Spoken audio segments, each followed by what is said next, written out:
Grim here with maybe a new series on my channel. This is Elden Ring Nightreign. It's a new game from FromSoft that just came out. We're going to be skipping most of the cutscenes except for this, and this recording is going to be done after gameplay because I messed up the audio recording, so we have to fill in the blanks here. So this is the intro cutscene essentially with the Duchess, where she's going to take the reins of this conversation here in a second. You are awake.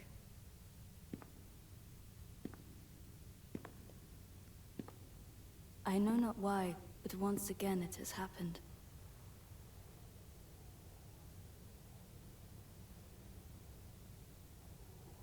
So be it.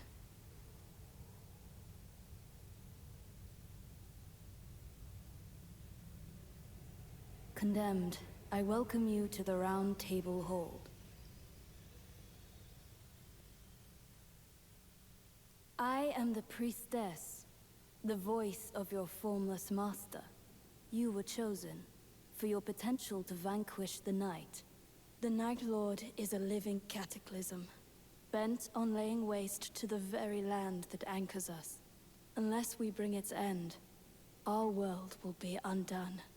And for this, I need your help. Alright, let's get into it.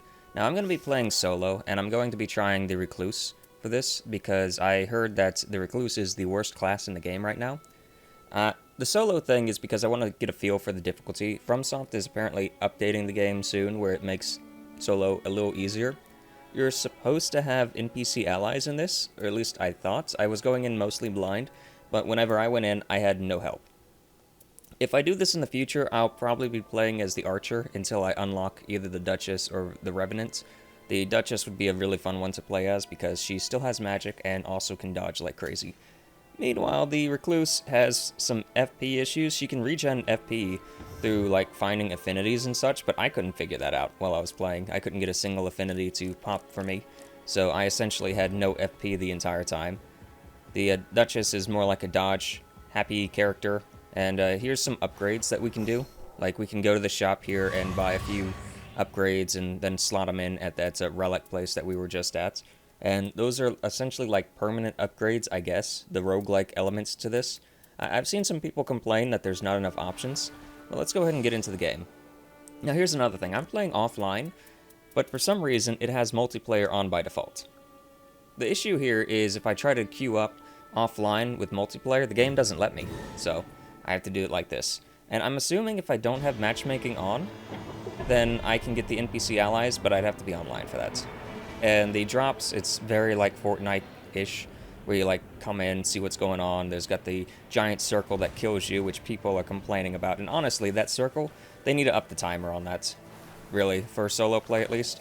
Make it to where it's a lot easier, because I couldn't really get anything. And as you see, my magic, it can one-shot these guys, but my FP is not coming back. So I'm gonna have to like rely on a melee weapon. This character can also use like talismans and such, but you can't use them at the same time. Like you can't have one slot magic, one slot talismans. You have to do one or the other. So I'm gonna use the flail for a little bit. It's not the best weapon. It has horrible reach, but it's all I got. So, and that FP consumption is crazy, and I barely got any back from that. There was a sparkling scarab thing here. I didn't get it. Apparently gravity doesn't exist in this game, so when I pushed it off the ledge, it just kept going.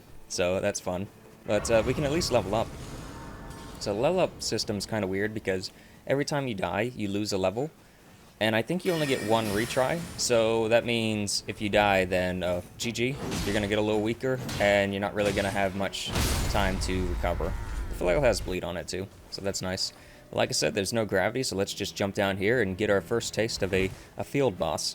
Now this field boss is one that I should have skipped, just because it didn't really give me too much. I mean, it gives me something worthwhile. You see at the end. But I tell you, this character and her dodges are crazy. Like, you'll see that here in a second, just how bizarre her dodges are. So she's got like this floaty dodge, where it's like she's just skimming across the air. And obviously you can just dodge by moving out of the way. I'd say that's probably the easier thing to do than hers, because it like leaves her exposed. It's like Renala or whatever. Whenever you're like fighting against her like moon floaty thing, it's sort of like what you have, where you just do a quick step, but not really that quick. And there's the circle shrinking, and there's me whiffing. So that was me mostly panicking because I saw the prompts that the circle was shrinking, and I was like, oh no, I gotta beat this boss as fast as possible. So let me take a few hits. And was it worth it? Sort of, I guess. I got a new staff, which was like Ronnie's staff or whatever, which honestly is pretty cool. The fact that that's in there. And apparently there's these like field things that you can find where they can like summon help. But it doesn't last very long. As you see, I'm going over there, and the skulls go to somewhere else. And then I get BTFO'd right there. So here I am trying to figure out how to get out of the area, and thinking, oh no, it's fine. And then suddenly somebody throws a boulder at me. Twice. And I'm like, yeah, I don't want to come here, so I just ran right by them all. Apparently, you're supposed to ignore these guys. Yeah, who'd have thunk? There's a basement here that I accidentally found by falling off a ledge and not knowing how to get back up. But that's fine, because I can go in the basement and fight the field boss in there. It won't be an issue, right? Yeah, definitely won't be an issue. So the thing you want to prioritize here is the edges of the map, because you can get flask upgrades there.